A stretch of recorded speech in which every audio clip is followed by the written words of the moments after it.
Bata pa lamang, lumaki na sa bahay ampunan si Nanette. Kaya't nang makalabas sa bahay ampunan at nagkaroon ng sariling trabaho hanggang sa makapagpundar siya, ay nasanay na siyang buhayin ang sarili mag-isa at mamuhay nang walang kasama sa buhay. Umaga pa lamang ay inayos na ni Nanette ang taxi na pag-aari niya. Bandang tanghali kasi hanggang gabi siya na biyahe. Girl, ayaw mo ba maghanap ng ibang trabaho? I mean, yes. Maayos kita mo sa pagtataksi, pero kasi you are very pretty. Maybe mag-try ka ng work na mas pasok sa ganda mo? Suggestion ni Hiraya, kaibigan ni Nanette at kasama nito sa bahay. Dahil mahal ang upa, ay naghanap siya ng roommate. Sakto naman na nakilala niya si Hiraya na college student na naghahanap ng mauupahan. Hindi naman ako mapapakain ng ganda ko, kaya ayos na ako sa trabahong to. Natatawang sagot ni Nanette. Inilingan naman ito ng kaibigan dahil sa naging sagot niya. Saka mas stable ako, hawak ko oras ko kaya walang problema. Dagdag niya pang paliwanag.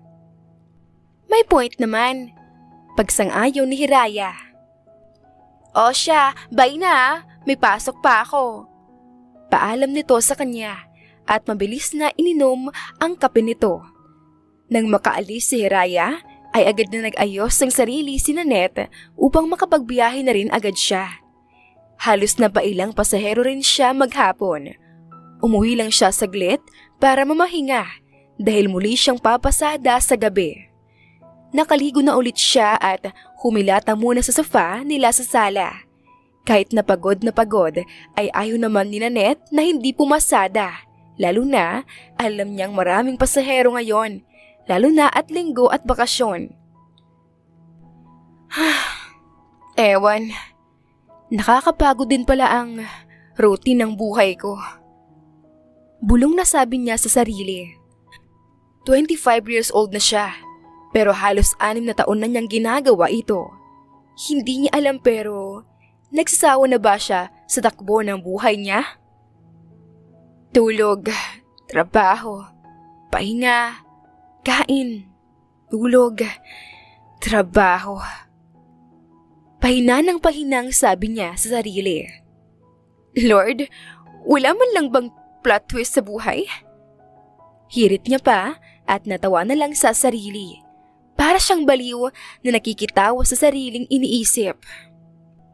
Hoy! Mabilis na napatayo si Nanette sa pagkakahiga nang marinig niya ang sigaw ni Hiraya. Talagang nagulat siya dahil ang alam niya ay hindi naman uuwi ito. Ginagawa mo rito? Takang tanong ni Nanette. Medyo gulat pa rin. Wala. Nag-away kami ni Mommy kaya dito na lang ako. Sagot nito at naupo sa inalisan niya. Baliw ka na ba? Ha? Sabi ko kung baliw ka na ba? Bakit naman? Umiling-iling si Hiraya. Aba, katakot ka, kinakausap mo sarili mo riyan. Ang malala pa, tinatanong mo pa. Inirapan na lang ni Nanette ang kaibigan. Napaisip lang ako, baka pagbigyan ako ni Lord. Plot twist man lang sa buhay ba? Natatawang paliwanag ni Nanette. Natawa na lang din si Hiraya sa kaibigan. Baliw, anong plot twist ba? Curious na tanong ni Hiraya. Secret? Dito ka tutulog ngayon? Tanong nito. Tumango si Hiraya sa kanya bilang sagot. Sige, dyan ka na. Mag-aayos na ako at aalis na rin. Mag-lock ka ng pinto at may susi naman ako. Biling niya at nagpunta na sa sariling kwarto niya. Buong gabing bumiyahe si Nanette. May malayo at malapit lamang. Madalas ay estudyante o galing sa trabaho ang mga pasahero niya. Ngunit, nang dumating ang madaling araw, ay halos puro lasing na ang pasahero niya. Laking pasalamat na lang niya dahil malaki magbayad ang mga ito at hindi sumusuka sa loob ng taxi niya. Salamat, ma'am!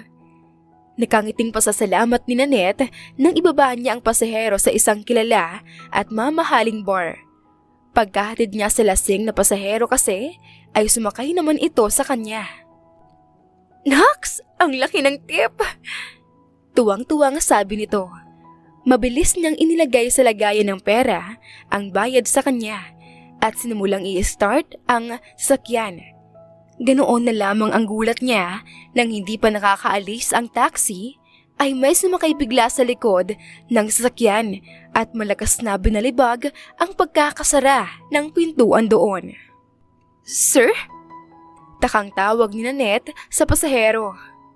"Dahil," sabi ni Lester, ang pasaherong nakasakay sa taxi ng dalaga. "Can you just drive?" Inis nitong utos sa driver. Napakunot naman ang noo ng dalaga dahil sa inasal ng pasahero niya.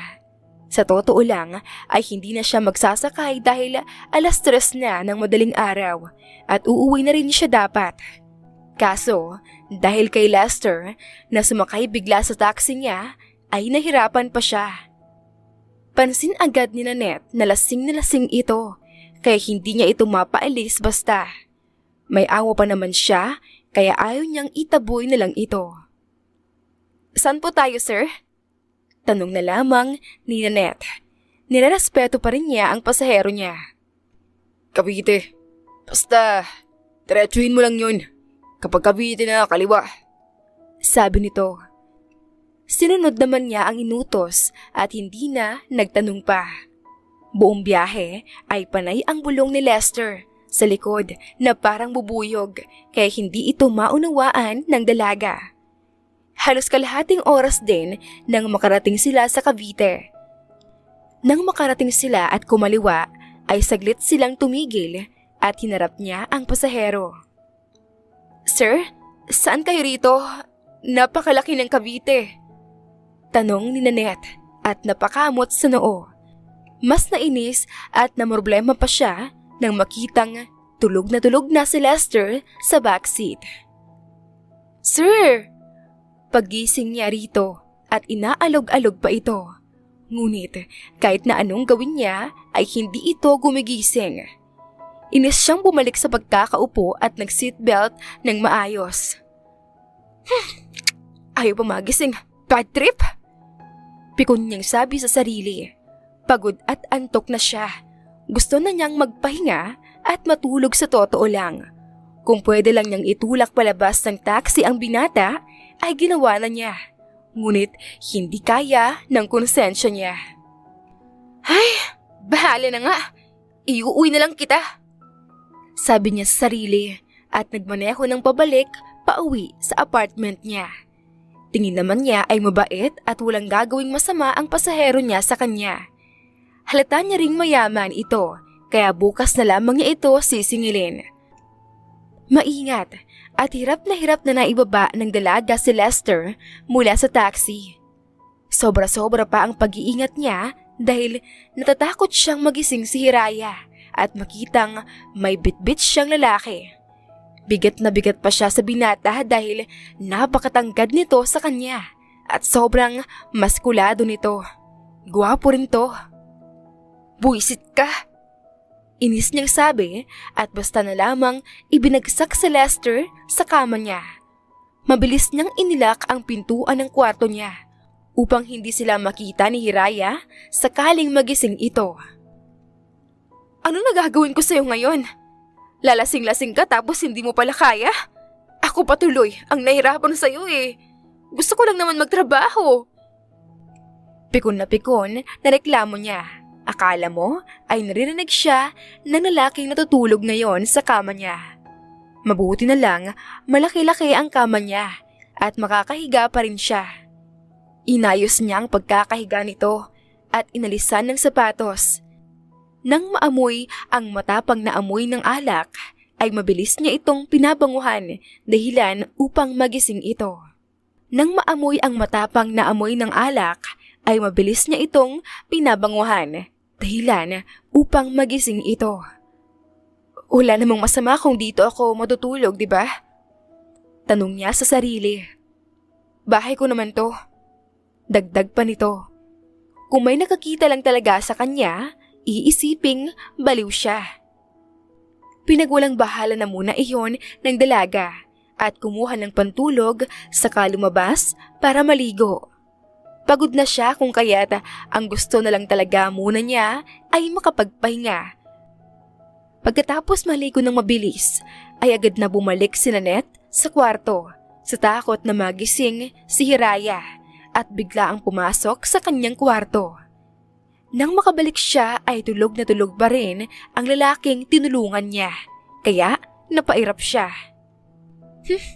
Talagang sleep well siya, sabi niya bago ito nilapitan at curious niya itong tinignan mula ulo hanggang paa. Ba't kaya ito naglasing sobra? Mukha naman siyang mayaman. Marahan siyang naupo sa tabi ng binata at mas pinakatitigan niya ito. Hindi niya maitatanggi na gwapo talaga ito. Matipuno, matangkad at makisig. Hindi niya tuloy maiwasang maisip kung may asawa ba ito o ano. Magsasalita na sana siyang muli nang biglang magsalita si Lester at magmulat ito ng mata. Mabilis na patayo si Nanette dahil doon. Palaka ka! Sigaw nito at bahagyang hinampas si Lester dahilan upang dumaing ito. Sino ka? Tanong ni Lester habang nakaturo kay Nanette. Hilong-hilo pa rin ito dahil sa kalasingan. Sadyang nagising lang ito dahil may iba siyang naramdaman. Umupo naman ang dalaga sa tabi ng binata. Tila walang pakialam kung di niya ito kilala.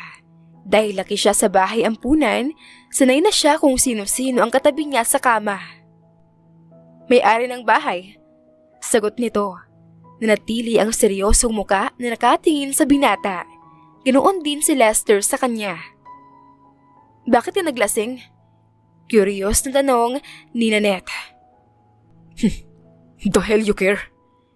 Pagsusungit ni Lester sa dalaga at sinubukang tumayo sa pagkakahiga dahilan upang mawalan ito ng balanse. Agad itong bumagsak sa kama at sa kasamaang palad ay nahila niya ang dalaga dahilan upang madaganan niya ito. Hoy! Ang bigat mo! Reklamo niya at pilit na inaalis ang pagkakadaga ni Lester sa kanya. Hindi naman umalis ang binata sa ibabaw nito. Bagkus, itinuon nito ang magkabilang braso sa dalawang gilid ng dalaga at kunot noon niyang tinitigan ito. You're pretty. Lasing na sabi ni Lester at bahagyang hinaplos ang pisngi ng dalaga na kinagulat naman nito. Natameme ito at hindi agad nakagalaw sa gulat. And sexy at the same time. Dagdag nitong sabi. Bago pa makapagsalita at makagalaw si Nanette, ay naunahan na siya ng lalaki. Mabilis na lumapat ang labi ni Lester sa labi ng dalaga. Hindi naman makagalaw dahil sa gulat at kaba na nararamdaman si Nanette. Nagtatalo ang isip niya kung itutulak niya ba ang lalaking nasa ibabaw niya at humahalik sa kanya o hahayaan niya lang ito. Hindi maitatanggi ni Nanette ngunit bago sa kanya ang pakiramdam na nararamdaman niya.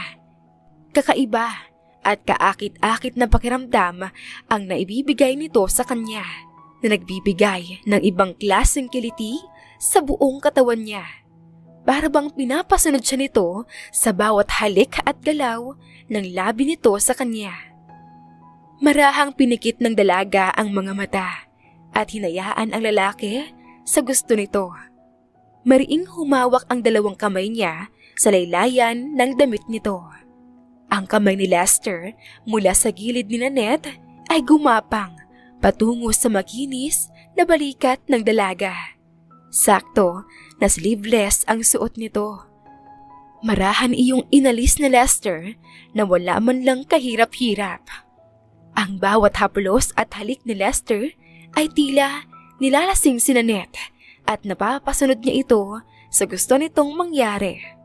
Ang bawat halik at may hina niyang pagkagat sa labi ng dalaga ay damang-dama.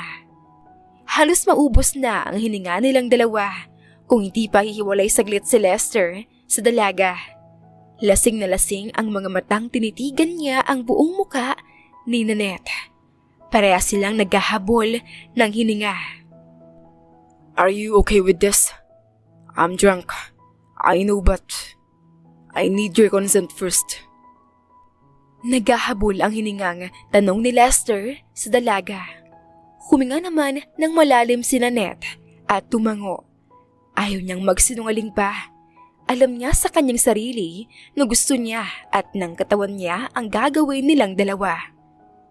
Yes, bahala na si Lord bukas. Sagot nito. Wala nang inaksayang oras pa si Lester at muling sinunggaban ng mga nang-aakit na halik si Nanette. Kahit na hindi alam ng dalaga kung paano humalik, ay sinundan na lamang niya ang mga galaw ni Lester. Hindi alam ni Nanette kung tama ba ang kanyang desisyon, ngunit isa lang ang nasa isip nilang pareho ng gabing iyon. Ang mahalaga sa kanilang dalawa ay mag-e-enjoy sila. Kinabukasan, maagang nagising ang dalaga. Hindi niya alam pero gulong-gulo siya. Alam niya ang nangyari kagabi. At hinihintay na lamang magising ang binatang nasa kanyang tabi. May nangyari na sa kanilang dalawa, ngunit hindi pa rin niya alam ang pangalan nito. Nakabihis na rin siya, pati ang lalaking nasa kanyang tabi. Siya na mismo ang nagbihis dito. Mabilis na napalingon ang dalaga sa kanyang tagiliran nang makita niyang gising na si Lester. Kunot na kunot ang noo nito na nakatitig sa kanya. Bago nito inikot ang buong paningin sa paligid. Nasaan ako? Sino ka? At bakit ako nandito, miss? Sunod-sunod niyang tanong sa dalaga. Kumunot ang noo ng dalaga at tumayo mula sa pagkakahiga. Nakapamewang siyang humarap sa binata. Wala kang naaalala? Kunot noong tanong niya. Hindi niya mapigilan ang matakot at masaktan. As in wala? Ulit pa niya. Umiling naman si Lester. Why? Ano bang dapat kong maalala? Masakit na nga ulo ko. Sagot at reklamo pa nito. Umawang naman ang labi ni Nanette at hindi makapaniwala sa narinig. Hindi niya maitatanggi ngunit nasaktan siya, lalo na at bilang isang babae na sinuko agad ang bagay na iniingatan niya. Wala. Sagot na lamang niya at bumuntong hininga. Kung hindi alam at naaalala ni Lester ang nangyari sa kanilang dalawa, ay hahayaan na lamang niya. Ako pala si Nanette. Sumakay ka sa taxi ko kahapon. Lasing na lasing ka. Hindi ko alam kung taga saan ka ba. Ayaw mo ring magising kaya inuwi na lang kita kaysa pabayaan. I'm Lester. Pakilala ng binata. Tumango naman si Nanette. Sorry for causing you trouble. Paghingi nito ng paumanhin. You live alone here? Mabilis umiling ang dalaga bilang sagot. May roommate ako. College student pa lang naman yun. Sagot nito, saka muling bumalik sa pagkakaupo. Taga saan ka ba para maihatid na kita? Parang hindi niya yata kaya na magtagal pa ang presensya ni Lester sa kanyang pamamahay. Hindi niya maitatanggi. Sumama ang loob niya sa binata dahil hindi niya maalala ang nangyari sa kanilang dalawa. Medyo umasa pa naman siya na may usapang magaganap sa kanilang dalawa. Pero hindi naman niya masisisi ang binata dahil ginusto naman nila iyon pareho. Kitang-kita ng dalaga kung paanong ilibot ni Lester ang buong mata sa baligid ng kwarto niya. Bigla tuloy siyang nahiya. Sorry, maliit lang sadya ang kwarto ko. Paghingi niya ng paumanhin, nahihiya. No need to say sorry. Sa totoo lang, ganito ang pamumuhay na gusto ko. Simple at walang masyadong problema. Parang ang aliwalas huminga ng maluwag. Nakangiting sabi ni Lester. Bakit ka ba naglasing? Well, nakipag-iwalay sa akin ng girlfriend ko 1 month ago. Plus, Kinukulit ako ng parents kong gawin ang gusto nila. Naayaw ko naman, kaya pinalayas nila ako. Actually, wala akong mapupuntahan ngayon. Malungkot nitong kwento. Agad namang naawa ang dalaga. Hindi sa sobrang mabait siya. Sadyang alam niya lang ang pakiramdam ng taong walang tirahan at pamilyang makakasama. Gusto mo, dito ka muna tumira. Kaso hindi ako mayaman. Medyo nahihiyang sagot niya. Hindi niya maintindihan ang sarili kung bakit ang gaan at ang bait niya agad sa binata. Akala mo ay napakatagal niya na itong kilala. Sure, don't worry. May trabaho ako. Kaya ko rin magbayad ng upa at grocery. Just let me stay here for a while. Gusto ko ang pamumuhay na meron ka. Tahimik, kampante, at mukhang masaya. Ngiting-ngiting sabi ni Lester. Thank you so much, Nanette. Tara sa labas. Need muna kitang ipakilala sa roommate ko. Yaya niya at naunang tumayo at lumabas. Nang makalabas siya, ay agad siyang dumaing dahil sa hapdi ng ibaba niya. Kanina pa kasi nakirot iyon. Hindi niya lang pinapahalata sa takot na makahalata si Lester. Oh, te! Late ka yata ng gising? Takang tanong ni Hiraya sa kanya. Nang makapunta siya sa kusina, nag-aayos na ito ng pagkain nilang dalawa. Wala pa akong class. Aba, te! Sino yan? Gulat nitong tanong habang nakaturo sa likuran ni Nanette. Hindi pa nito nagawang tapusin ang sasabihin. Sis, ang aga naman ng plot twist mo. Tuwang-tuwang tanong ni Hiraya. Hindi pa rin makapaniwala sa nakita. Inis namang sinapok ito ni Nanette. Baliw, kaibigan ko lang yan. Bakilala ni Nanette. Tinutulungan ko lang siya. Wala siyang mauuwian eh. Paliwanag pa niya.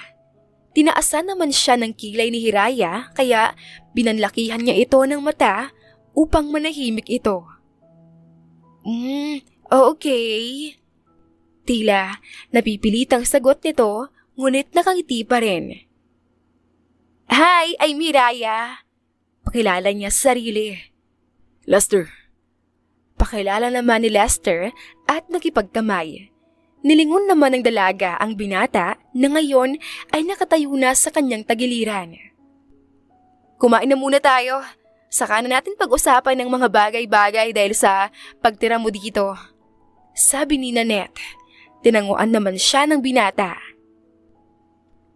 Halos 1 buwan na ang lumipas simula nang makilala ni Nanette si Lester.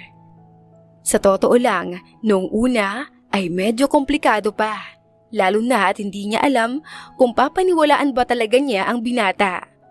Pero sa pagtagal ay sa tingin naman niya ay maayos ito at mabait din. Hindi rin sila nagkakaproblema ngayon sa supply sa bahay nila dahil kay Lester. Maski si Hiraya ay tuwang-tuwa dahil doon. Bakit ayaw mo nalang mag-stop sa pagiging taxi driver? I can provide your needs naman. Sabi ni Lester sa kanya. Natigil si Nanette sa pagtutupi ng damit. Gabi na at tinatapos lang ng dalaga ang gawaing bahay dahil babiyahe na naman siya. Wala si Hiraya dahil pinauwi ito ng magulang nito sa kanila kung kaya't silang dalawa lang ni Lester ang nasa bahay. Hindi mo naman ako responsibility. Saka malakas pa naman ako magtrabaho. Sayang naman ang sasakyan ko kung hindi ko pagkakakitaan. But, lagi kang pagod. Concern na sabi ni Lester. Ewan ng dalaga. Nagahalong saya at pangamba ang nararamdaman niya sa tuwing ipinapakita ni Lester sa kanya na may pakialam ito. Part naman yun ng buhay. Normal mapagod, pero sadyang ganito na ang buhay ko. Hindi ako nakapagtapos ng kahit na ano dahil lumaki ako sa bahay ampunan. Sa gayon ay nasanay na ako magtrabaho para sa sarili ko. Sa legal na paraan kahit wala akong natapos. Patuloy niyang pagpapaliwanag. Hindi naman agad sumagot si Lester. Bagkus, naupo ito sa kanyang tabi. Care to share about your life? Isang buwan na rin tayo magkakilala at magkasama. Wala ka man lang nagkikwento sa sarili mo, kundi kakulitan mo sa buhay. Curious na tanong ni Lester.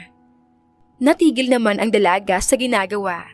Medyo nagulat siya dahil maliban kay Hiraya ay wala ng taong nagtanong pa sa kanya patungkol sa buhay niya.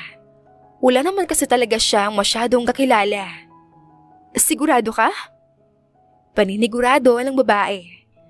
Hindi naman kasi siya mahilig magkwento. Wala namang kwenta ang mga pangyayari sa buhay ko. Saka hindi naman yun mahalaga para sa'yo. Nahihiyang sabi niya. Kumunot ang noo ni Lester dahil sa narinig. Ha? Anong hindi mahalaga? Mahalaga yun para sa akin, Nanette. Look, we should talk about us more. Especially, hindi natin alam kung gaano tayo katagal magsasama. Saka, you are very nice and kind person. So I think, mas makilala kita. For the better connection. Mahinahon at nakakiting sagot ni Lester. Hindi rin naman mapigilan ng dalaga ang sariling hindi ngumiti. Idagdag pa na tinawag siya ni Lester sa totoo niyang pangalan. Seryoso ka? Peking tumawa si Nanette. Baka ma-bored ka lang. Dagdag pa nitong sabi. Mabilis naman siyang inilingan ni Lester at inalis ang natitirang pagitan nila sa kanilang dalawa. Mas lumapit siya sa dalaga. Well, Nandine, walang nakaka-bored kung makikinig ng seryoso. And I'm willing na makinig kahit na gaano pa yan kahaba. Kalmadong sabi ni Lester. Nagangat naman ang tingin si Nanette sa binata upang magtagpo ang mga mata nila. Malaking ngiti ang sinalubong ni Lester sa kanya. Sige, pagbayag ng dalaga. Mas lumaki ang ngiti ni Lester dahil he's really interested talaga sa takbo ng buhay ng dalaga. Gusto niyang malaman kung paano ang naging buhay nito sa simpleng pamumuhay na meron ito. Nasabi ko naman sa'yo, hindi ba? Bata pa lang ako, sa bahay ampunan na ako lumaki. Panimula niya. Noong mag-18 years old na ako, pinayagan na ako nila sister na umalis na sa bahay ampunan. Doon ko nakita ang labas. Hindi ako nakapag-aral pero tinuruan kaming magbasa, magsulat at makihalubilo. Kaya hindi na rin ako nahirapan sa paglabas ko. Maalam ako sa mga gawaing bahay at sa maraming bagay kaya natuto ako sa mga ganon.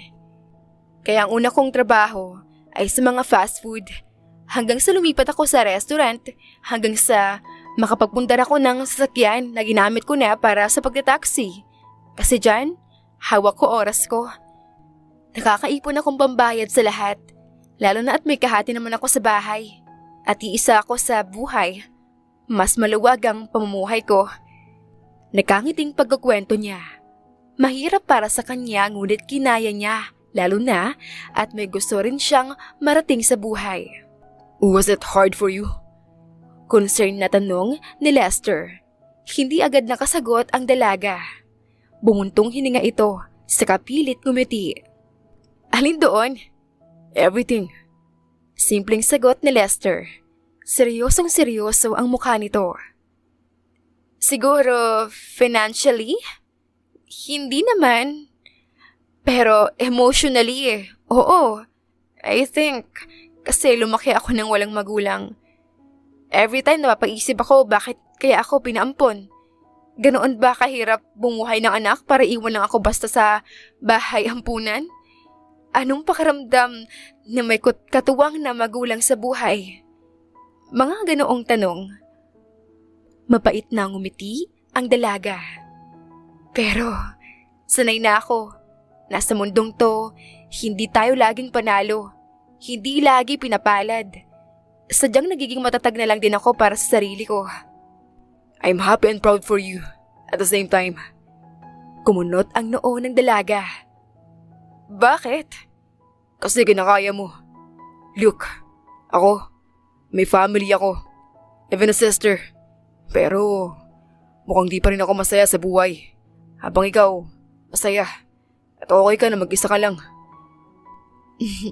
Hindi naman kasi tayo pare-parehas ng buhay. Simpleng sagot ni Nanette, ngunit malalim ang pinaguhugutan. Hindi lahat pare-parehas ng ugali o takbo ng utak. Hindi lahat may gustong abutin. Hindi lahat gusto ang buhay na meron sila. Merong mga mayaman pero hindi masaya. Natatawa ang sagot nito. Hindi mapigilan ni Lester ang hindi mapatitig sa dalaga. Napakaganda ng ngiti nito.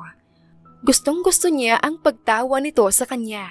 Tila nagpapagaan ito ng pakiramdam niya. Hindi niya maitatanggi sa kanyang sarili, ngunit gandang-ganda siya kay Nanette. Ikaw? Tanong niyang bigla sa binata. Anong ako? Takang tanong ni Lester.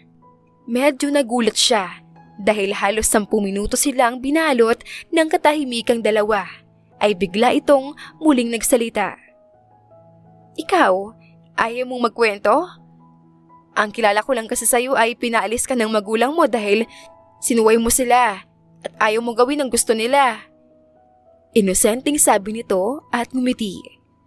Kwento ka rin, para kang others.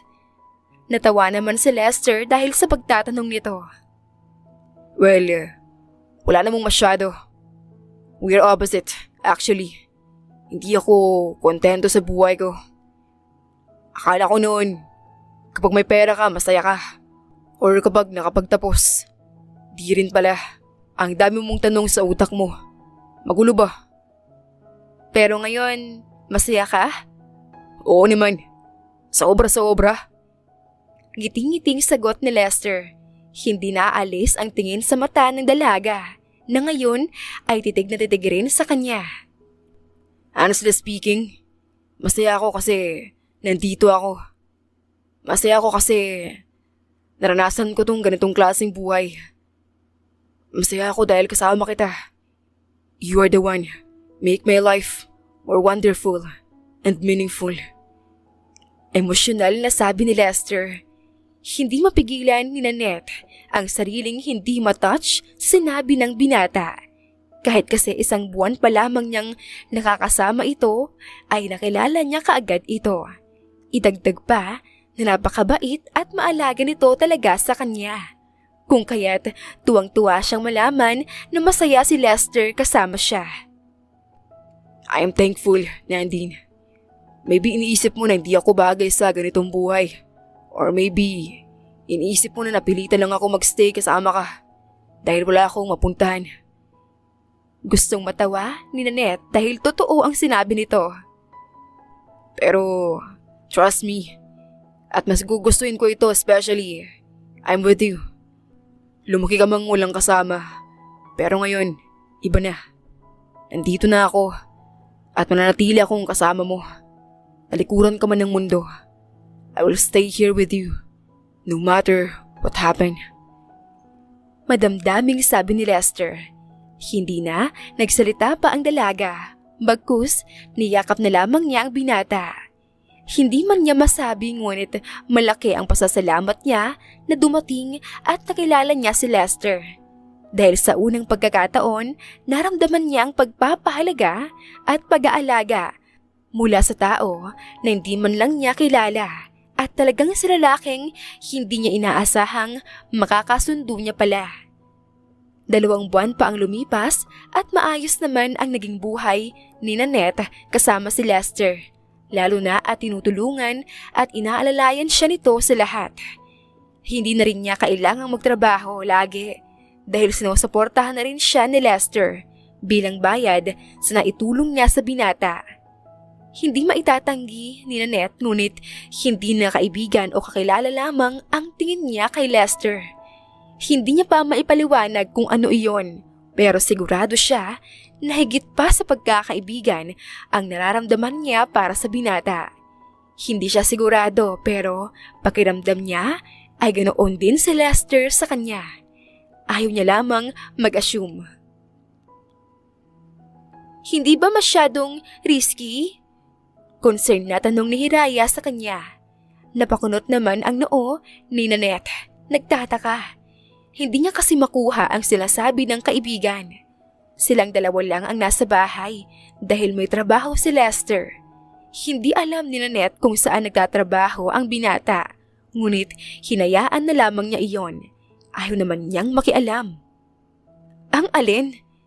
Takang tanong ni Nanette sa kaibigan. Si Kuya Lester. Seryosong sagot nito. Napaawang naman ang bibig ni Nanette sa narinig. Hindi niya agad magawang magsalita. I mean, no offense kay Kuya. Mabait, gwapo, may pera, at trusted naman siya. Pero hindi ba risky na kasama mo siya lagi? Ang malala pa, 4 months na kayo nagsasama sa isang kwarto. Hindi ba ang risky sa part mo? Ano bang gusto mong iparating? Ayaw niya kasi ng paligoy-ligoy pa. At sa pagkakakilala niya kay Hiraya, alam niyang may pinaparating ito. What if mahulog ka? What if magustuhan mo na siya? Sa nakikita ko sa inyong dalawa, ibang-iba ang treatment niyo sa bawat isa. Seryosong tanong at sabi nito. Natameme naman si Nanette. Hindi niya magawang makasagot o makaimik lamang. Tila tinamaan siya sa sinabi ni Hiraya sa kanya. Ayaw naman niyang masamain iyon dahil alam niyang concern lang talaga sa kanya si Hiraya. Para na rin kasi niya itong talagang kapatid. Hindi naman, sagot niya. Gusto niyang matawa sa kanyang sariling sagot. Dahil pagbalik-balik na rin man ang mundo, alam ni Nanette sa sarili na nahulog na siya kay Lester. Hindi na iyon mapigilan, lalo na at si Lester pa lamang ang nagparamdam sa kanya ng mga ganoong bagay at pakiramdam. Idagdag pa na lagi niyang kasama ang binata sa pang-araw-araw. Are you sure? Paniniguro ni Hiraya. May hinahon namang tumango si Nanette. Ayoko lang masaktan ka, ate. Mahirap na. Babae ka. Marupok tayong mga babae.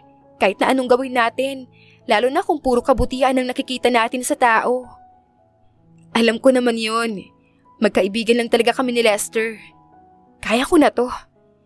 Paninigurado pa niya. Tumango si Hiraya sa kanya. Sige, gusto ko lang mag-ingat ka, ate. Mahirap na. Kapag nasaktan ka, ang hirap pa naman mahulog sa taong hindi mo pag-aari. Masakit talaga yun. Nakangiting sabi ni Hiraya sa kanya. Maliit na ngumiti rin si Nanette pabalik. Oo, ako nang bahala. Kaya ko to. Thank you. Sabi niya at nanatiling nakangiti. 2 linggo ang lumipas at bakasyon nila Hiraya kung kaya't umuwi ito sa kanila. Kaya't si Lester at Nanette lang ang naiwan sa bahay. Landin? Tawag sa kanya ni Lester upang matigilan siya sa pagluluto. Gabi na at kakauwi lang ng binata, habang si Nanette naman ay kaninang tanghali pa nakauwi galing sa pagpapasada. Why? May gagawin ka ba sa loob ng 1 linggo? Like, important event? Tanong ni Lester sa kanya. Napakunot ang noo ni Nanette at napaisip. Mula naman, next month pa ako magkikipagkita kay Sarah eh. Tinanguan lamang siya ni Lester. Nang mapansin ng dalaga na parang may gusto itong sabihin sa kanya ay muli siyang nagsalita. Bakit? Ngumiti naman si Lester sa kanya. Hindi ito sumagot bagkus tumayo ito sa pagkakaupo at tumapit sa dalaga na siyang ipinagtaka nito. Huy, bakit? Takang tanong ng dalaga. Minsan talaga, nawiwirduhan na siya kay Lester. Well, gusto sana kitang isama pauwi sa Batangas. Mahinahong sagot nito. Nag-iwas siya ng tingin kay Nanette. Kung pwede ka sana, isama kita pauwi. Bakit ako? Taga Batangas ka lang pala? Saka anong meron? Medyo naguguluhan siya. No, yung lola ko ang taga Batangas. And baka ikaw. Well, walang ibang rason kasi ikaw na yan. Ikaw gusto ko isama pauwi sa Batangas. Birthday ng lola ko kaya Gusto ko sana makasama kita roon at ipakilala sa kanya. Paliwanag na sagot nito. Umawang naman ang labi ni Nanette at hindi agad magawang makapagsalita. Gulat at halong saya ang nararamdaman niya. You are so special to me. You're the one who helps me. That's why gusto kitang isama at ipakilala kay Lola. Besides, naikwento mo sa akin na wala kang kapamilyang nakasama sa buong buhay mo, maliban sa mga sister sa bahay ampunan. I want to make you feel the love and feel home with my family. Hindi ka man binigyan ng pamilya sa mundong to. Pues, ibibigay at ipaparamdam ko yun sa'yo. Emosyonal at seryosong sabi ni Lester. Malaki ang mga ngiti nito sa labi. Napangiti naman ng malaki ang dalaga sa narinig. Super na-touch siya sa totoo lang. Hindi niya akalain na mararamdaman niya ang ganoong pakiramdam. Hindi niya naisip na si Lester ang magbibigay niyon para sa kanya. Pakiramdam niya ay ang swerte-swerte at napakahalaga niyang tao sa mundong ito. Sigurado ka ba? Nakangiting na paniniguro ni Nanette. Agad na tumango si Lester bilang sagot. Yes. Sagot nito, hindi nawawala ang ngiti sa labi. Titig na titig silang dalawa sa bawat isa. Sigurado naman ako lagi sa'yo. Dagdag pa nito na siyang tuluyang nagpalambot sa puso ni Nanette. Gusto niyang maiyak sa tuwa. Imbes sumagot ay mabilis na niyakap ni Nanette si Lester. Hindi na niya naisip ang posibleng isipin nito. Ang mahalaga sa kanya ay maiparamdam niya sa binata na masaya siya. 3 araw ang lumipas at namili lang silang dalawa ng pasalubong nila sa lola ni Lester. Nalaman din niya na hindi pala ito totoong lola ni Lester. Yaya pala ito ng binata mula bata hanggang sa paglaki nito, kung kaya't parang sariling lola na ang turing niya sa matanda. Tahimik na nakaupo si Nanette sa garden ng bahay ng lola ni Lester. Natapos na ang birthday nito kahapon at masasabi niya na mabait ang mga ito sa lugar na iyon. Hindi niya maitatanggi, ngunit kahit sa kaunting oras ay naramdaman talaga niya ang pakiramdam ng isang taong may minamahal na pamilya. Net, apo? Tawag sa kanya ni Lola Mina. Mabilis tumayo sa pagkakaupo si Nanette nang makita niya si Lola Mina na naglalakad palabas ng pintuan. Dali-dali niya itong pinuntahan at tinulungan hanggang sa makarating sila sa upuan. Marahan niya itong inupo. Bakit po la? Kailangan niyo po ba ng tulong sa loob? Mahinahong tanong ni Nanette sa kanya. Umiling naman agad ang matanda sa kanya habang nakangiti. Kaganda mo talagang bata. Ngiti-ngiting sabi ni Lola Mina. Kagaling pumili ng girlfriend ni Lester. Dagdag pa nito na siyang kinalaki naman ng mata ni Nanette sa gulat. Hindi tuloy niya alam kung matutuwa ba siya o ano. Hala, hindi po ako girlfriend ni Lester. Pagtanggi niya. Ayaw naman niyang magsinungaling sa matanda. Magkaibigan lang po kami. Tumawa naman si Lola Mina sa kanya na siyang kinakunot ng noo ni Nanette. Bakit po? Clueless siya. Sumagot lamang siya ngunit siya pa yata ang naguluhan. Umiling-iling sa kanya si Lola Mina na natatawa rin. Nakakatawa kayong dalawa. Hindi naman na kayo mga bata para magtaguan pa ng feelings. Maganda at gwapo rin naman kayo. Napakabait mo pa, iha, sa alaga ko. Kaya hindi ako magtataka kung girlfriend ka niya. Ngiting-ngiting paliwanag nito. Pero la, hindi po talaga kami. Seryosong sagot ni Nanette. Ayaw naman niyang sirain ang mood ni Lola Mina, ngunit mas ayaw niyang lokohin o magsinungaling siya. Ganoon ba? Malungkot na tanong ni Lola Mina. Tumango naman ang dalaga bilang sagot. Malakas na buntong hininga ang pinakawalan ng matanda. Akala ko, Ikaw na ang girlfriend at ang babaeng gustong pakasalan ng alaga ko. Malungkot na sabi nito habang umiiling. Kumunot naman lalo ang noo ng dalaga dahil sa sinabi nito. Peke siyang tumawa bago nagsalita. Po? Paano niyo naman po nasasabi yan? Peking tumatawang sabi niya dahil sa totoo lang, medyo kabado siya. Hindi niya maunawaan kung bakit ganoon ang nararamdaman niya. Yun kasi ang pangako ng batang yun sa akin. Dahil ako na talaga ang nagpalaki sa kanya. Dahil madalas, nasa ibang bansa ang magulang niya. Kundi kaya busy sa trabaho naman dito sa Pinas sa akin na nagsasabi, ang batang yon. Kaya noong lumaki siya. Paliwanag ni Lola Mina. Muling lumitaw ang ngiti sa labi nito at tinignan siya sa mga mata. Hinawakan nito ang magkabilang kamay niya na siyang kinabigla niya, ngunit hindi niya pinahalata. Alam mo ba kung anong sinabi niya noon sa akin? Natatawa nitong tanong. Hindi sumagot ang dalaga. Ang babaeng pakakasalan niya lang daw ang dadalhin at ipapakilala niya sa akin. Oras na umuwi siya rito sa Batangas. Seryosong sabi nito. Hindi naman nakapagsalita agad ang dalaga.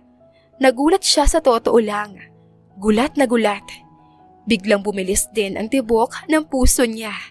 Tila nakikipag-unahan ito sa sobrang bilis. Ang pagtataka sa kanyang muka ay unti-unting nawala at napalitan iyon ng saya at ngiti. Hindi na napigilan ng dalaga ang kanyang sariling nararamdaman. Gusto niyang matawa dahil halatang halata na siya ngayon pa lang. At sa tingin ko, Iha, ikaw na yon. Ikaw na ang gustong pakasalan ng batang yon. Dahil sigurado ako, minsan lang magmahal yon. Ngunit totoo at seryoso. Kung di ka niya nakikita bilang magiging asawa niya, sa tingin ko, hindi ka niya ipapakilala sa akin at gagawin ng mga bagay na yon. Dahil sa nakikita ko, mahal at gusto ka ng apo ko. Emosyonal na sabi ng matanda. Humigpit ang hawak nito sa dalawang kamay ni Nanette. At sigurado ako na mahal mo rin ang apo ko. Ngiting-ngiting dagdag nito. Ingatan niyo ang isa't isa. Dahil sa nakikita ko, masaya at mahal niyo ang isa't isa.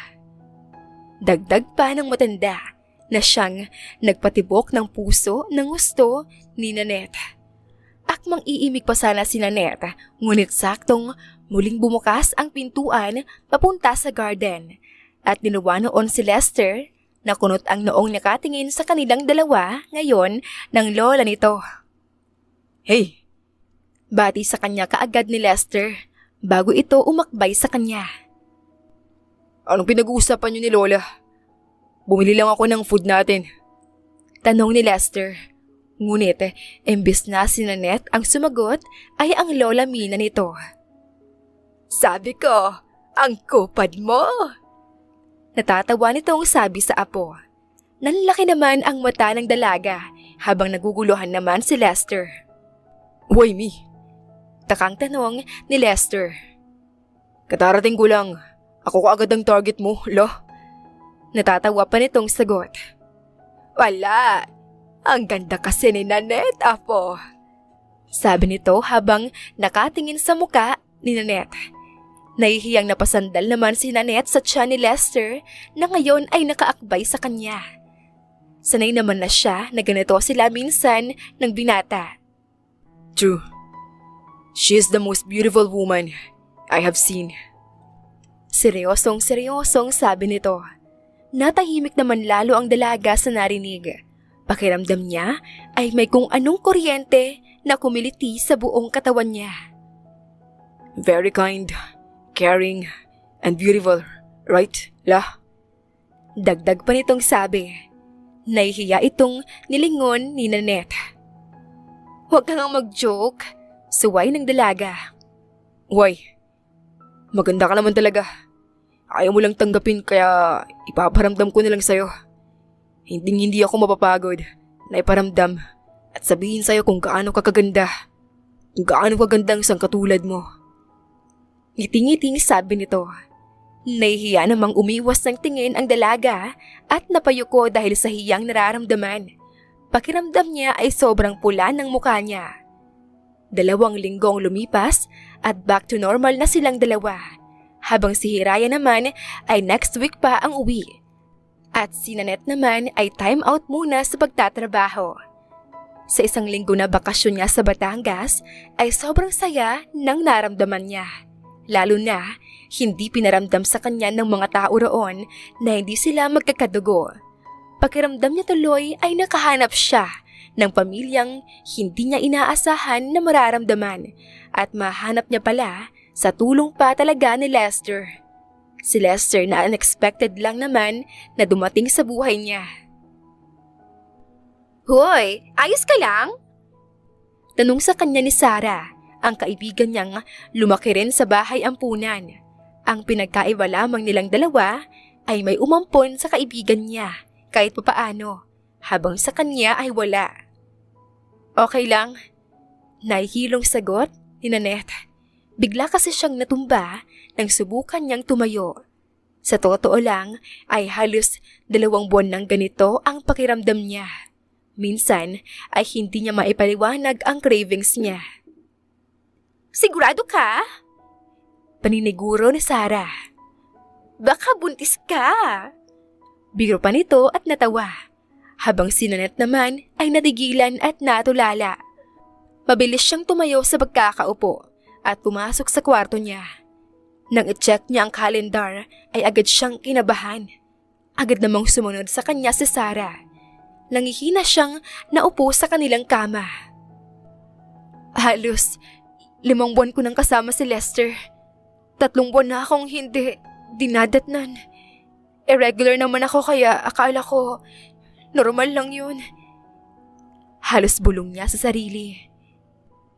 3 buwan nang paiba-iba ang cravings ko. Madalas din akong mapagod, tamarin at mahilo. Anong... Hindi niya magawang mag-isip ng maayos. Nandine, okay ka lang? Ang putla mo.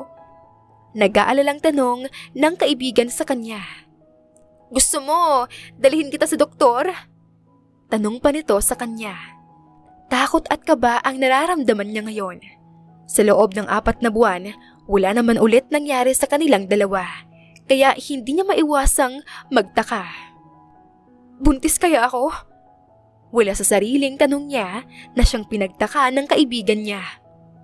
Wala kang boyfriend, hindi ba? Pero, posible ba yun? 4 na buwan na ang lumipas simula nang mangyari yon. Oo, nakakaranas ako noon pa man ng cravings, pagsusuka at pagkahilo pero akala ko normal lang kasi irregular din naman ako. Pero napansin ko rin lately, lumaki ang tiyan ko. Parang may umuumbok ba? Akala ko tumataba lang ako. Ha? What do you mean? You mean, may nakatalik ka before? Sumeryoso ang mukha nito. Nahihiyang tumango naman si Nanette. Diyos ko! Tara nga, magpa-check up ka na to make sure. Ako ang natatakot at kinakabahan sa'yo, babae ka! Aligaga nitong sabi at mabilis na lumabas. Narinig na lamang ni Nanette na may kinakausap ito sa phone. Sa totoo lang ay hindi niya alam ang gagawin niya. Ni minsan, hindi niya naisip na buntis siya. Ni minsan, hindi pumasok sa utak na maaari palang buntis siya. Gusto niyang murahin at saktan ng sarili sa inis. Ni minsan, hindi man lang dumako iyon sa isipan niya sa daming bagay na nangyari sa kanya. You are 3 months and 2 weeks pregnant. Ngiting sabi ng doktor sa kanya habang binabasa nito ang resulta ng ultrasound. Tila natameme at hindi makagalaw kaagad si Nanette sa kanyang kinauupuan. Buti, walang nangyaring masama sa'yo. I think you are not aware na you are pregnant. Wala ka man lang iniinom na vitamins? Sabi sa kanya ng doktor habang umiiling. nasaan ang ama ng bata? Hindi ko pa talaga alam na buntis ako. Hindi naman po kasi gaano lumalaki ang tiyan ko kaya hindi ko rin napansin. Idagdag pa po na irregular po ako at one time lang po nangyari yun sa amin. Hindi sinagot ang huling tanong ng doktor. Ganoon ba, Miss Tenor? Mag-iingat ka at inumin ng mga gamot mo para maging healthy rin ang baby nyo. Ayos naman ang kalagayan niya, ngunit mas maganda at mahalagang maging maingat ka sa pagbubuntis mo. Paliwanag ng doktor sa kanya. Marami pang ibinilin ito sa kanya, saka pa lamang sila nakauwi. Paglabas ng ospital ay doon lang halos mag-sink in sa utak niya ang nangyari. Natigil siya sa paglalakad at biglang napahawak sa tiyan niya. Bakit? Nag-aalalang tanong ni Sarah sa kanya. Inaantay lang nila ang driver nito na kinukuha ang sasakyan sa parking. Mabilis umiling si Nanette bilang sagot at ngumiti. Ganito pala ang pakiramdam na may anak. Hindi rin niya napigilan ang ngumiti. Hindi ko papabayaan ang anak ko kahit na anong mangyari. Sino pala yung ama ng bata? Wala ka naman ng boyfriend. Takang tanong ni Sarah sa kanya. Natigilan naman si Nanette. Ang ngiti sa labi niya ay biglang naglaho. Kabado siyang sunod-sunod na lumunok saka sumagot. Tanda mo yung sinabi ko sa'yo? Yung lalaking pinatuloy ko sa bahay? Siya yung ama ng bata.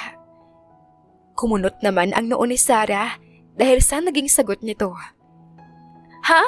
Paano? Hindi ba kaibigan mo lang yun?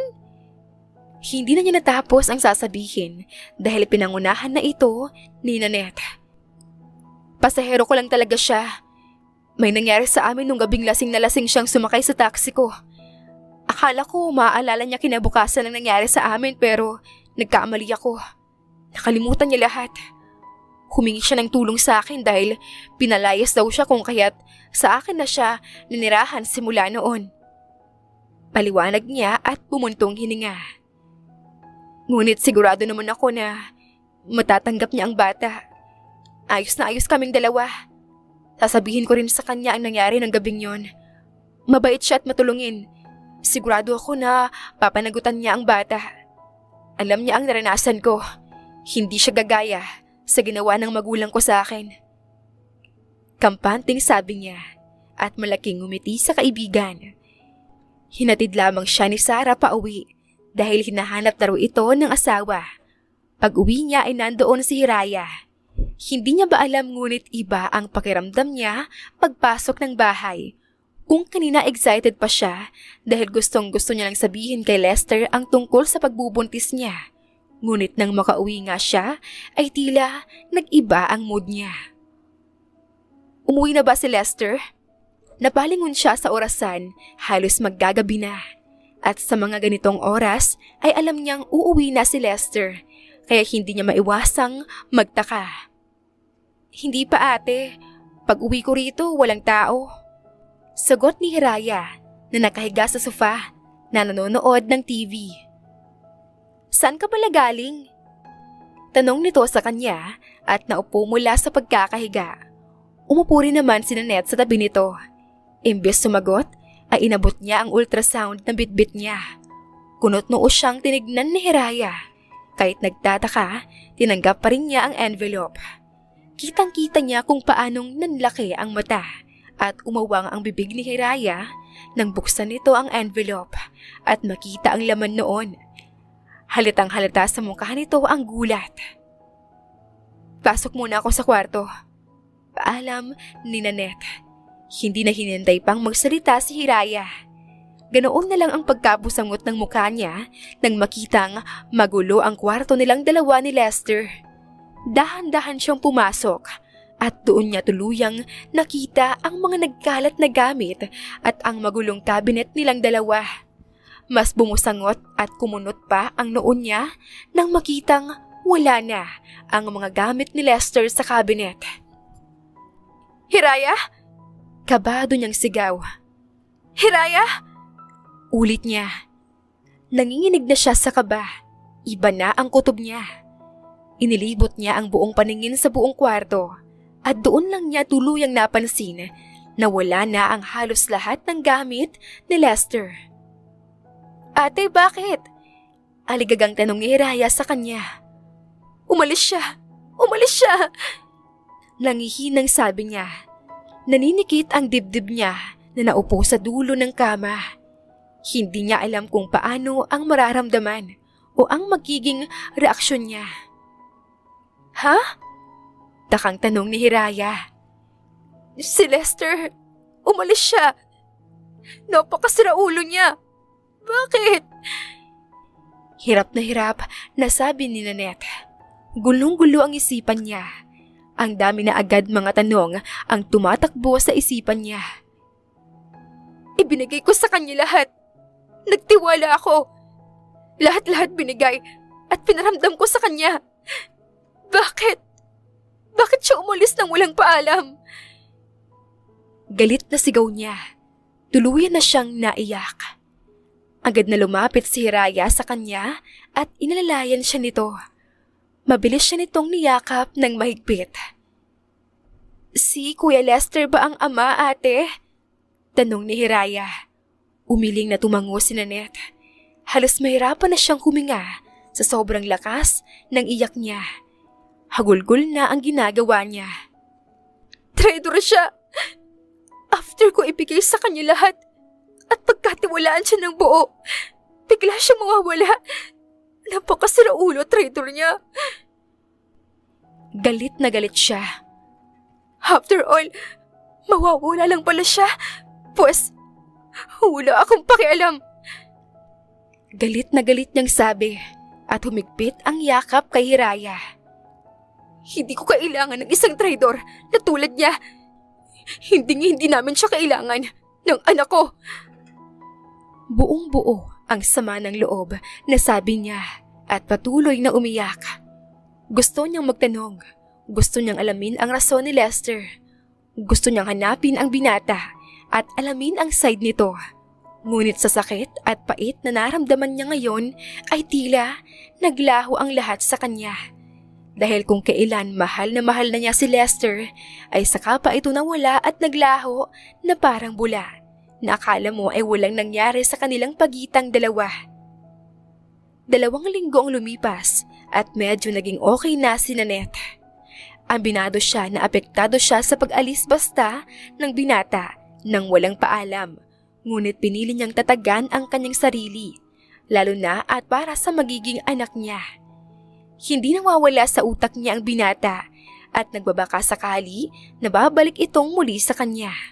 Ngunit halos magtatatlong linggo na ay nawalan na yata sila ng pag-asa. Hindi ito sumasagot sa tawag niya sa kahit ano. Wala siyang alam kung saan ba talaga ito nagtatrabaho. Ate, sure ka bang kaya mong mag-isa? Paniniguradong tanong ni Hiraya. Halata sa boses at itsura ang pag-aalala. Aalis kasi ito dahil pinapauwi na naman siya sa kanila, kung kaya't maiwang mag-isa si Nanette sa bahay. Tumango siya at pilit na ngumiti. Oo, nakainom naman na ako ng gamot at nakakain. Matutulog na lang ako. Ayaw naman niyang maging abala sa ibang tao. Sige, una na ako, te. Mag-lock ka ng pinto at i-text mo lang ako kapag may problema ha, ang baby mo. Paalala pa ni Hiraya sa kanya bago ito tuluyang lumabas ng bahay nila. Gustong matawa ni Nanette dahil parang si Hiraya pa ang naging mas matanda sa kanilang dalawa. Nang masigurado niyang nalock na niya ang pintuan at nalinis na ang kusina, ay agad siyang nagpunta sa kwarto upang matulog. Dala ng pagbubuntis ay kahit na wala naman siyang ginawa maghapon ay pagod na pagod agad ang katawan niya at antok na antok. Kung kaya't nang mahiga siya ay agad siyang nakatulog. Wala pang kalahating oras na nakakatulog siya ay agad siyang naalimpungatan nang maramdaman niya na may humaplos sa mukha niya. Ginoon na lang ang pagkagulat niya nang makita si Lester na nakaupo sa gilid ng kama. Mabilis na tumayo mula sa pagkakahiga si Nanette at galit na tinignan ang binata. Bigla niyang naalala na may susi nga pala ito sa bahay nila. Anong ginagawa mo rito? Ba't bumalik ka pa? Hindi ba nakaalis ka na? Sunod-sunod, nagalit na tanong niya. Gusto niyang manakit, ngunit pinipigilan niya pa rin ang sarili. Ngunit, embes na makakuha ng sagot mula kay Lester, ay malalim na buntong hininga ang pinakawalan nito at bigla na lamang siyang niyakap ng mahigpit. Pilit siyang nagpupumigla sa yakap nito ngunit sobrang higpit noon kaya wala na siyang nagawa kundi ang hayaan na lamang si Lester na yakapin siya.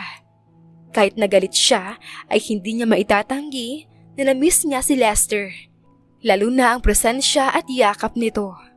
Bitaw! Mariin at galit na utos ng dalaga. I'm sorry. Paghingi ng paumanhin sa kanya ni Lester, sa kamarahan siyang binitawan. Please, let me explain. Seryosong seryoso ang muka ng dalaga na tinignan ang itsura nito. Hindi niya maitatago ngunit nag-aalala siya para kay Lester, lalo na kung tititigan ng itsura nito ay halata ang pagod at panghihina niya. Gusto niyang agad magtanong ngunit pinipigilan niya ang sarili. Para saan pa? Umalis ka na hindi ba? Ba't bumalik ka pa? Hindi ka ba masaya sa naging buhay mo ulit doon? At bumalik ka rin? Na para ano? Para guluhin ako? Hindi. Sagot agad ni Lester at nagpakawala ng malalim na buntong hininga. Gusto ko magpaliwanag sa'yo. Lahat-lahat. Hindi ko naman ginustong umalis ng walang paalam. Nagmamakaawang sabi nito. Please. Pakiusap pa niya. Bumuntong hininga si Nanette at sumuko rin. Kahit na anong gawin niyang pagmamatigas sa puso niya, lumambot pa rin ito para kay Lester. Sige, papayagan kitang magpaliwanag. Kapag hindi ko nagustuhan ang paliwanag mo at hindi ka panipaniwala, umalis ka na at huwag ka nang magpapakita sa akin. Hindi ako bagay na babalikan mo kapag gusto mo lang. Seryosong sabi niya. Tumango naman sa kanya si Lester at pilit na ngumiti. First of all, it is not my choice. I live with no choice. Panimula niya, ngunit agad nakuha ng dalaga. My mom called me. Galit na galit siya dahil 4 na buwan akong walang paramdam sa kanya. At kung di raw ako babalik para asikasuhin ng kumpanya, guguluhin ka nila. Sisirain nila ang tahimik mong buhay at ayoko mangyari sa'yo yun. Napakahalaga mo sa akin, Nandine. Kayang-kaya kong isakripisyo ang lahat para sa'yo. Akala ko mabilis lang ako noon. Pero hindi ko akalain na halos 3 linggo ako mawawala bago ako makakabalik sa'yo. Natakot ako kasi baka wala na akong babalikan. Na baka ayaw mo na sa akin. Pagtabuyan mo na ako. Hindi ko alam. Ang dami ko agad naisip kaya ginawa ko lahat hanggang sa matapos ang trabaho ko roon. Dagdag na paliwanag ni Lester. Nangihina itong kinuha ang kamay ni Nandine at mahigpit na hinawakan iyon. I'm sorry kung wala ako. Ginawa ko ang lahat para makabalik ka agad ako. At gusto ka nilang makilala. Ikinalaki ng mata ng dalaga ang sinabi nito. Pinakilala na kita sa kanila. Sinabi ko na ikaw ang dahilan kung bakit naging masaya at malaya ako. Ikaw yung babaeng dinala ko kay Lola Mina at alam na agad nila ang ibig sabihin doon. Pagpapatuloy nito. Bakit kailangan mo akong balikan? Mahinahong tanong ni Nanette. Gusto niyang mag-assume ngunit gusto niya rin naman ng totoo at siguradong sagot. Dahil mahal kita. Simpleng sagot ni Lester, ngunit napakalalim ng pinaghugutan noon. Marahan na halik ang ginawad ni Lester sa likod ng palad ng dalaga. Mahal na mahal kita. Minahal kita ng sobra. Lahat-lahat sa'yo. Minahal ko yun ng buong buo. Tipong umalis man ako ng paulit-ulit. Bawiin mo nila ako sa'yo o ilayo ka nila sa akin. Gagawa ko ng paraan. Makauwi lang sa'yo. Makabalik lang sa'yo. Dahil ganoon kita kamahal, Nandine. Emosyonal at madamdaming sabi ni Lester. Mabilis namang naluha si Nanette sa narinig kay Lester. Sobra-sobra siyang naging emosyonal sa mga sinabi at sa mga paliwanag pa lamang nito sa kanya ay napatawad niya na agad ito.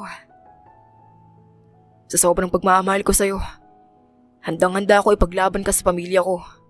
At yun ang ginawa ko kaya gusto ka nilang makilala. Malambing na dagdag ni Lester at mas inilapit pa ang sarili sa dalaga. Iniyakap niya sa bewang nito ang mga braso niya at inihilig ang baba sa tuktok ng ulo ng dalaga. Please, come with me. Samahan mo ako maniraan sa mansyon. At ipapakilala kita sa lahat na ikaw lang ang babaeng mahal at papakasalan ko. Malambing na sabi nito. Naramdaman naman ng dalaga ang paghalik na Lester sa tuktok ng ulo niya. Lester? Naluluhang tawag niya sa pangalan ng binata. Mahal din kita. May sasabihin ako sa'yo. No need. I already know. Sagot ni Lester sa kanya at bahagyang humiwalay sa pagkakayakap. Paano? Naaalala ko na may nangyari sa atin. At ang kapatid kong babae ay nakilala ka niya at nakita sa ospital. And I'm right. Buntis ka nga. And I'm sure na ako nga man yan because I'm your first and I will be your last. Ngumiti siya sa binata. Daddy ka na. I know. I love you. Thank you so much. Hindi kita pababayaan. Kayo ng anak natin. So please, live with me. Sumama ka na sa akin. At mamuhay tayo sa buhay na meron ako. Hindi na nag-isip pa si Nanette at pumayag din sa gusto ni Lester. Alam niya sa kanyang sarili na wala siyang pagsisisihan sa kanyang naging desisyon. Dahil mula noon hanggang ngayon, sigurado siya para kay Lester. Sigurado siya sa lalaking minahal niya.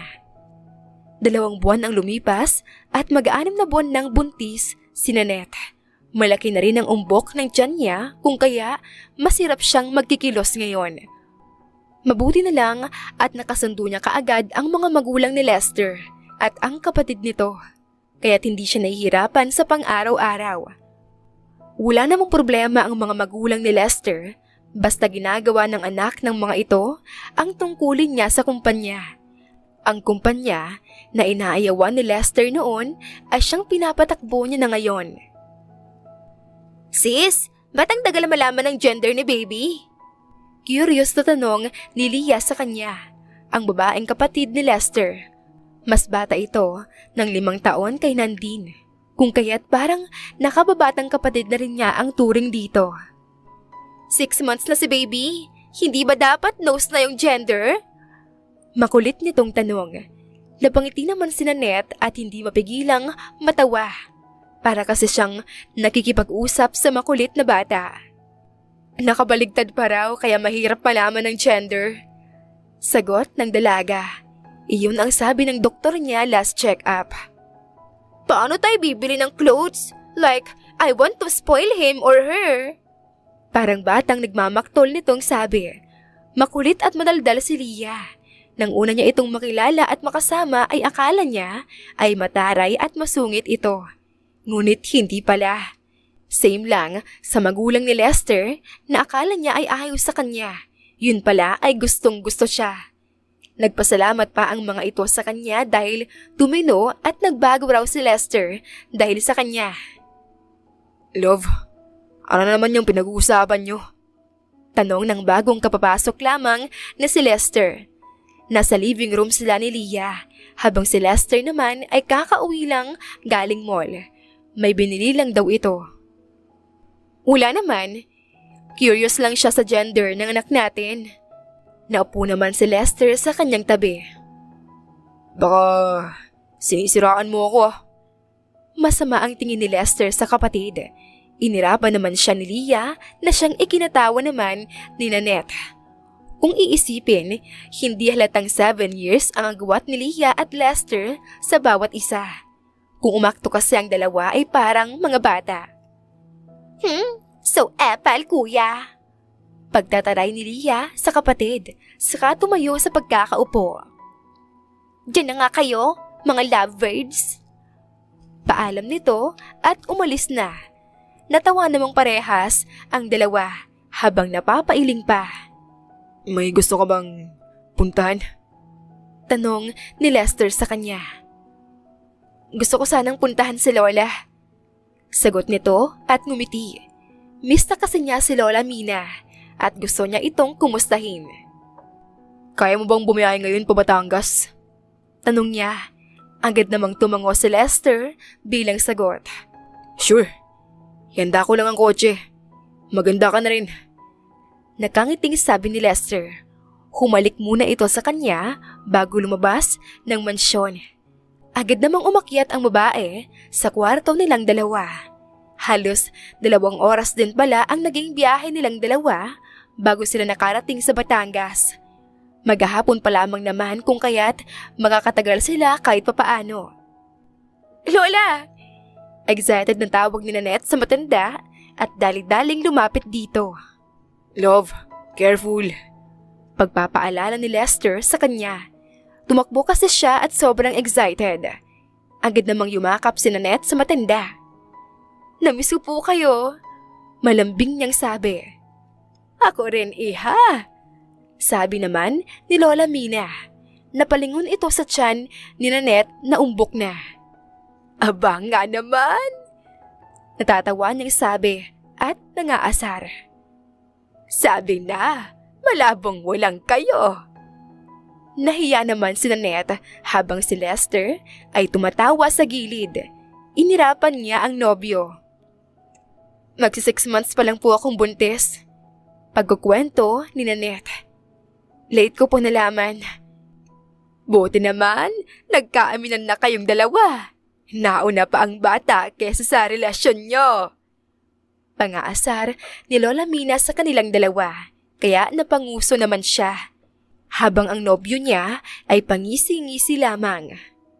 O siya, pasok na tayo at magluluto ako, saka tayo magkwentuhan. Nagkangiting yaya ni Lola Mina sa kanilang dalawa. Agad na pumasok silang dalawa at excited na nakipagkwentuhan. Gabi na nang makabalik si Nanette at Lester sa bahay nito sa Maynila. Masayang-masaya si Nanette sa nangyari dahil nakabanding niya si Lola Mina at para niya kasi itong sariling lola at pamilya kung kaya't talagang namiss niya ito. Ganoon na lang ang pagtataka ng dalaga nang makita ang isang hindi pamilyar na sasakyan sa parking ng mansyon nang makalabas siya ng sasakyan. Love, kanino yan? May bisita kayo? Takang tanong ni Nanette. Napakunot din ng noo si Lester sa nakita.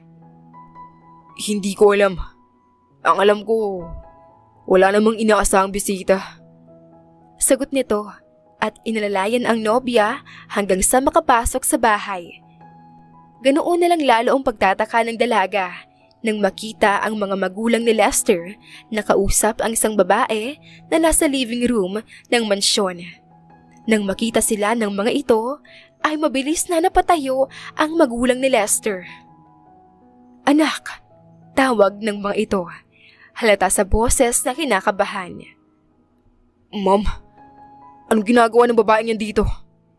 Kunot noong tanong ni Lester, habang si Nanette naman ay tahimik lamang. Bakit nandito yan? Halatang halata ni Nanette ang inis at pikon sa boses ng kasintahan. Lester, anak, para na rin siyang kaibigan namin. Kalmadong sabi ng ina ni Lester. Nilingon nito si Nanette at initian. Kaya tinanggap namin siya. Mom, alam mo naman na ayaw ko sa babaeng yan. Ipipilit na naman yan ang gusto niya. Inis na sabi ni Lester. Anumang oras ay sasabog na ito sa galit. Pero bago pa mangyari iyon ay hinawakan ng dalaga ang nobyo at pinakalma ito. Yeah, you're right. Ipipilit ko ang gusto ko. Masungit at seryosong singit ng babae. I'm Marga. Kung sino ka man. Pakilala ni Marga sa sarili niya kay Nanette. Iha! Awat ng ina ni Lester. Makipag-usap ka ng maayos. Dagdag pa ng ina ni Lester. Ngumisi si Marga saka naglakad palapit kay Nanette. For what pa, tita? Talagang ayaw kong kausapin yung anak niyo. Tell me, Lester, bakit hindi ako? Bakit pipili ka na lang ng babae na yung babae pang mas kaya ko pa talagang lamangan? How cheap you are para pumili ng babaeng wala man lang magandang ambag sa buhay mo. Galit na sigaw na tanong ni Marga. Nanlilisik ang mga mata nito na nakatingin kay Nanette. Tahimik naman ang dalaga at hindi nagsalita. Gusto man niyang patulan si Marga ngunit ayaw niya na maging cause ng gulo at mas inaalala niya ang pagbubuntis niya. Hindi ko matanggap na you canceled our engagement dahil ayaw mo sa akin. Dahil ayaw mo magkaroon ng asawa. Tapos, mababalitaan ko na may inuwi ka na at buntis pa? So tell me, Lester, anong meron sa babaeng yan na wala ako? Bakit yan ang pinili mo at hindi ako? Galit na galit nitong tanong habang dinuduro si Nanette. Mabilis na itinago ni Lester ang kasintahan at galit na hinarap si Marga.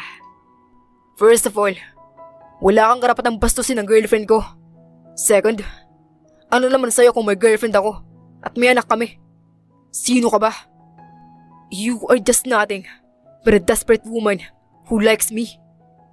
At panguli, to answer your questions, kung bakit hindi ikaw, dahil hindi ikaw siya, hindi ikaw ang magiging ina ng mga anak ko. Halos pasigaw ding sabi ni Lester. Umuusok ang ilong nito sa galit, ngunit pinipigilan ang sarili. And now, you can leave. Wala akong pakialam sa'yo. Kung di mo matanggap na hindi ikaw ang gusto ko at mahal ko, I don't care. Huwag ko lang malaman-laman. Naguguluhin mo kami ng girlfriend ko, pati na rin ang pamilya namin. Dahil di mo gugustuhin na makita ang galit ko. Margaret. Mariing babala niya kay Marga.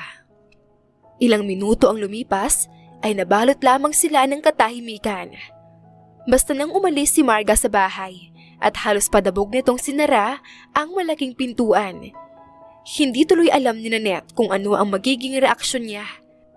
Maski yata magsalita ay hindi niya magawa. Anak, I'm sorry. Paghingi ng paumanhin ng ina ni Lester.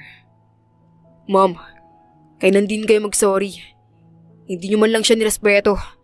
Talagang tinanggap niyo pa rin ang baliw na yun. Alam niyo naman na ilang beses ko nang nireject yun. Inis na sabi ni Lester.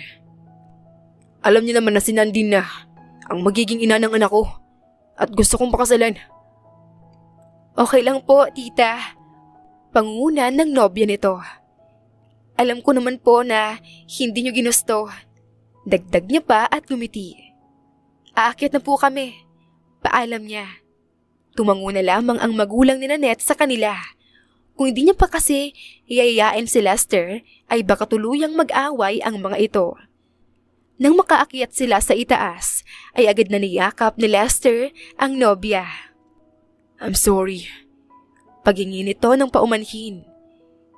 Hindi mo na dapat nasaksihan yun. Maliit na ngumiti naman si Nanette at yumakap din sa kasintahan. Malalim na buntong hininga ang pinakawalan niya. Okay lang. Alam ko naman na ako rin ang pipiliin mo kahit na anong mangyari. I love you so much. Wala na akong ibang hiling pa, Nandine. Kayo pa lang ng anak ko. Sapat na sa akin. Kung kailangan ko man gawin ng lahat, mapatunayan ko lamang yun sa inyo, ay gagawin ko. Madamdaming sabi ni Lester. Mas humigpit ang pagkakayakap niya kay Nanette. Ibinaon naman ng dalaga ang muka sa dibdib ng kasintahan. Nanatili sila sa ganoon katagal bago muling nagsalita si Lester. Love? Malambing niyang tawag sa kasintahan. Yes? Buntong hininga si Lester at humiwalay sa pagkakayakap. Hinawakan nito ang magkabilang palad ni Nanette bago nakipagtitigan sa kasintahan. Alam mong mahal na mahal kita. Wala akong pinagsisisihan sa nangyari sa ating dalawa, sa mga naging desisyon ko sa buhay. At siguradong sigurado na ako sa'yo. Madamdaming sabi nito. Nakangiti naman ng sobrang laki si Nanette dahil doon. Kung yayayain ba kitang magpakasal, magpapakasal ka na ba sa akin? Seryoso ang mukhang sabi nito. Ngunit hindi man lang naalis ang ngiti sa labi. Will you marry me, love? Tanong nito. Umawang naman ang labi ng dalaga at hindi agad magawang makapagsalita. Nagahalong kilig, tuwa, saya at gulat ang nararamdaman niya. Mas nagulat pa siya nang hubarin ni Lester ang singsing na nasa necklace nito. Matagal na iyong napansin ni Nanette, ngunit hindi niya lang gaano binigyang atensyon. Noong umalis ako, sabi ko, pagbalik ko sisiguraduhin kong akin ka na magiging asawa kita. Kaya bumili ako agad ng singsing na kahit na anong oras, handa akong mag-propose sa'yo. Will you marry me, Nandine? Hindi na napigilan ng dalaga ang sarili at tuluyan na siyang naiyak. Umiiyak siyang tumango bilang sagot. Agad na sinuot ni Lester ang singsing sa kanya at hinalikan ito. Buong puso namang gumanti ng halik si Nanette na puno ng pananabik at pagmamahal. Sa huli, kinasal ang dalawa at namuhay ng mapayapa, masaya at puno ng pagmamahal kasama ang anak nilang dalawa.